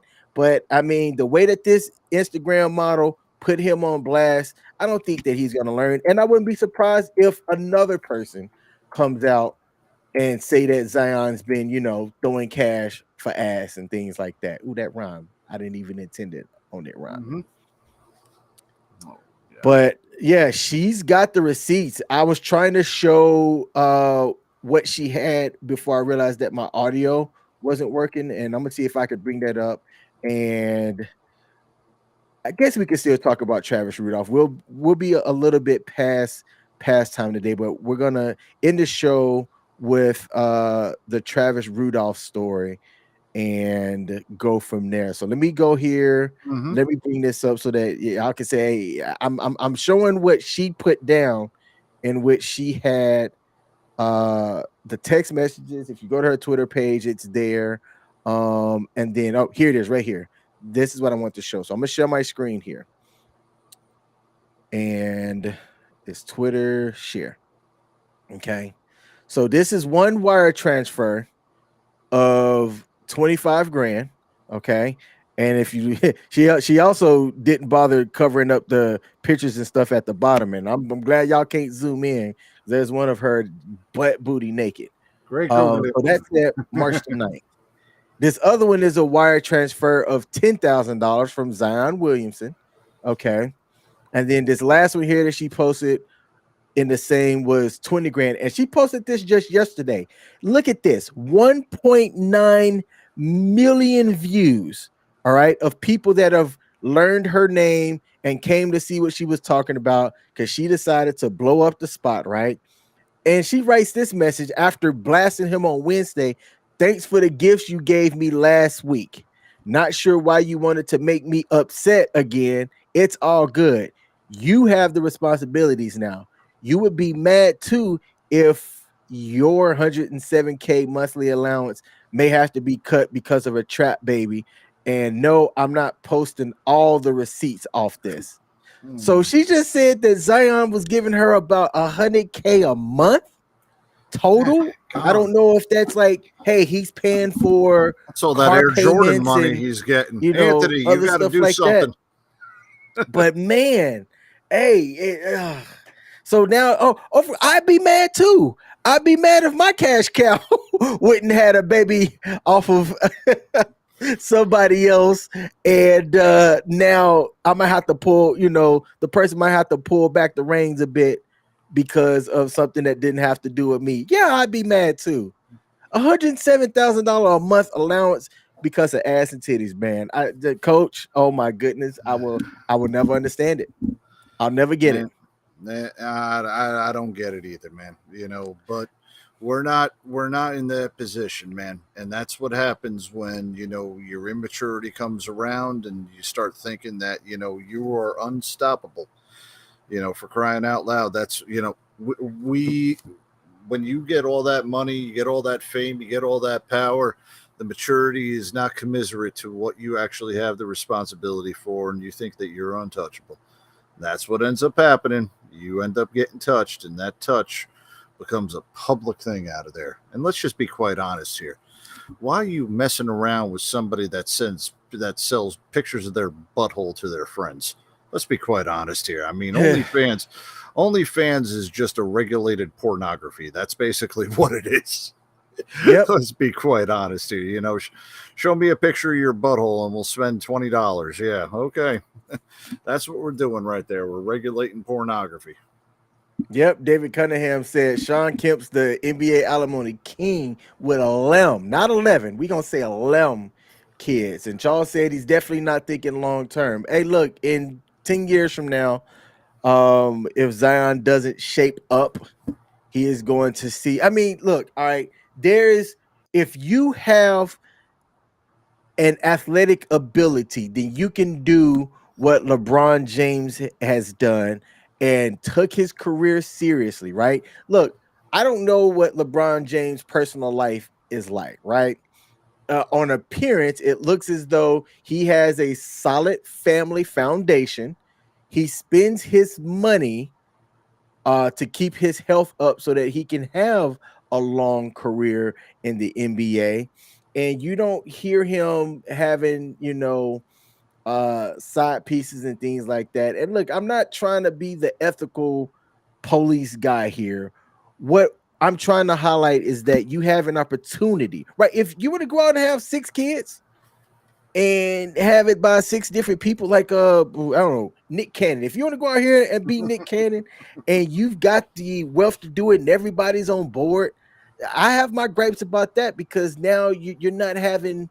There's no way you can tell me that you can be a father to all of those kids or like the actual father figure unless everybody's living in the same compound and you got a whole sister wives thing going on. Just I don't know. I don't know. I think it's irresponsible. Yeah, no, I got you. I fully get you on that, brother. David says Zion needs to talk to Herm Edwards to get the point. He has set many NFL players straight. This young generation of people that Ja and Zion fall into, and look, it's not all right. We're highlighting them because they're at least they're high profile people. I think a majority of the people do get it, but there was a segment. It's been going viral here lately. It was Paul Pierce and Kevin Garnett, and Paul Pierce didn't realize that the show, I guess, was live, like not the main show, but there was a social media Instagram camera that was going on. And Paul Pierce made the joke about how he has a rent a girlfriend. He's like, yeah, there's a website where you can go and like rent a girlfriend for the day. And Kevin Garnett tried his damnedest to change the subject, and Paul Pierce kept going on about it, right? And it appeared and looked as if Paul Pierce had no idea that Kevin Garnett was like, hey man, let's change the subject. I think that like these athletes know this stuff. They know it. They just don't have the willpower to keep things PC. Yeah. Mike CQ's in the building. He says, still live. I'm impressed. No, you wouldn't be. No, you wouldn't be. My mic stopped working in the middle of the stream where I had to restart my whole desktop here. I tried to do a call in with Mr. Cunningham and only I could hear him, and it wasn't going out trying to use Skype. We had 5 minutes. We had 5 minutes of dead silence that we were trying to get going through, buddy. It was like 5 minutes of me going, yep. And David had some excellent points. Nobody else can hear him. Nobody else can hear him. So I appreciate the compliment, and I'll take it now. But yeah, this has been a struggle stream for sure. This is one of those ones where we chalk it up and have a bad night and come back better next week. Absolutely. Now we have on the docket to cover the Travis Rudolph. I think we can end the stream here and make that be the first thing that we talk about next Sunday. It's still going to be relevant, right? Not too many people heard about it, which I thought was kind of interesting because I thought it was major sports news, or sports related, so to speak. So I'm going to make the production decision to push the Travis Rudolph story to next week. But it's a fascinating one. And I'll give a quick thing and then we're going to wrap up. So, Travis Rudolph he had a short NFL stint, right? In which he was, and if y'all notice the theme of the show that I produced here today, I titled it Some Athletes Will Never Learn. In the case of John Morant, it was about guns and his image. In the case of Zion Williams, I'm going to say salami control, mate selection, and who you choose to sleep around with. Well, Travis Rudolph was an NFL player who had a relationship with somebody, and that relationship turned sour real quick when she, I guess, went through his phone and saw that he was having conversations with other ladies. All right. And maybe lying to her about the conversation that he was having with. So his main squeeze girlfriend, whoever she was, decided to get some, I'm going to say family members and one person who wasn't a family member involved to go show up and I'm quoting what she wrote, shoot his shit up, right? Meaning that they wanted to have these people go to his door and scare him, right? Actually bring weapons and guns. So they showed up on his property. Travis armed himself, started shooting back because he saw these people as a threat. One person lost their life, and we're going to bring up what he got charged with and what the verdict was. But that's the setup. And I bring that up because,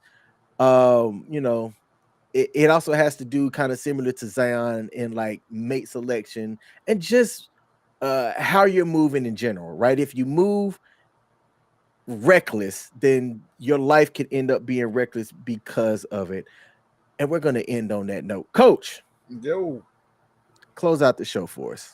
All right. Well, you know what, ladies and gentlemen, part of us being tonight, coming over here, we talked about all of these athletes making bad decisions. I don't know what y'all's moral compass goes into. I don't know. I can't tell you. This isn't a forum for me to speak about my own moral compass and what guides me and everything like that. But what I can tell y'all is that making the right decision, regardless of how hard it will be on us, the majority of the time will be the right decision. Okay, making that hard decision that we don't want to do just to give ourselves just enough time to make sure that we do everything right will cause us less trouble in the long run than the instant gratification that we have coming from something that we may want to do that has some risks. When we were in the military, we always got those daggone safety briefings, and the majority of the time we rolled our eyes as First Sergeant went ahead and kept saying, "Don't drink and drive, call me, wrap your rascal, don't fry bacon naked," things like that. Well, yeah, and I get it. There's a lot of times that the rocks with lips just wanted to go ahead and hear themselves talk, all right? And coming from a former rock with lips like myself, there were some times where I just kept doing those things. But part of it was because we actually did care about you and want you to make those good decisions so that this way you don't get stuck into these types of situations that are beyond your control and now making an embarrassment out of yourself and the situation that you brought yourself in. So please do yourself a favor, find something, whether it be in your military career and what you believed in, whether it be in your own personal belief system founded by your parents, or your own spiritual morality, beliefs that you have in which you find your values in. Find something to make yourself do the right thing and practice it. Put it in there. For me, and I'm going to go off a little bit on religion right now. The sermon today that I read was about reading the Bible, learning it, and then doing it. Okay, or no, excuse me, reading it, doing it, and teaching it. Reading it is difficult, and it's going to be difficult regardless of what you are. It's going to be difficult your entire life to read everything. You're not going to understand everything. It's going to be something that's going to be there, but it is the law. It is written. It is a way to do that. It is a way to live. Doing it and putting it into action is even more difficult. The most difficult thing is to teach it, and it's to teach it by your actions and to teach it by doing it and by telling others what they need to do. It's hard, but in the end, you won't be facing $100,000 in baby mama drama just because you wanted to raw dog some woman who sells $20 pictures of her butthole on the internet. All right. And no matter what instant gratification you have, that $20 butthole, strumpet that's out there is going to cause you more pain and grief than you picking up a book and reading about how to be a better person. That part, and I don't have anything else to add to that. I would like to thank the audience and people that are going to listen to this on the podcast as well. We appreciate y'all tuning in to all of the shows here at WTF Nation Radio, but especially ours here on Sunday. If you haven't hit the like button yet on whatever platform, if there's a like button to hit it, be sure to hit that on your way out, right? And also come back tomorrow for the Monday night edition, which will be hosted by my man Ice and I, Ice and Shipwreck. Ice's intros to his shows always get me fired up. If I don't watch all of his show, the streams on Mondays and Thursdays, I always want to be there at the beginning for that music that he plays and see it Ice bob his head and stuff like this. It just always makes me smile, man. Coming to you live from the broadcast center of excellence in the middle of wherever the heck I am, the Monday edition. I'm your host, Ice, and coming today is Shipwreck. Yeah, it is fantastic. Hey, Charles said words of wisdom, and it absolutely was, man. It was words of wisdom. Look, we know famous people watch this show, so we hope that they can share the knowledge and stuff that we've imparted on people today. Oh, right? Yeah, completely. David Cunningham said, great show, guys. Have a blessed week. Hey, to y'all have a blessed week, and we are out. Peace.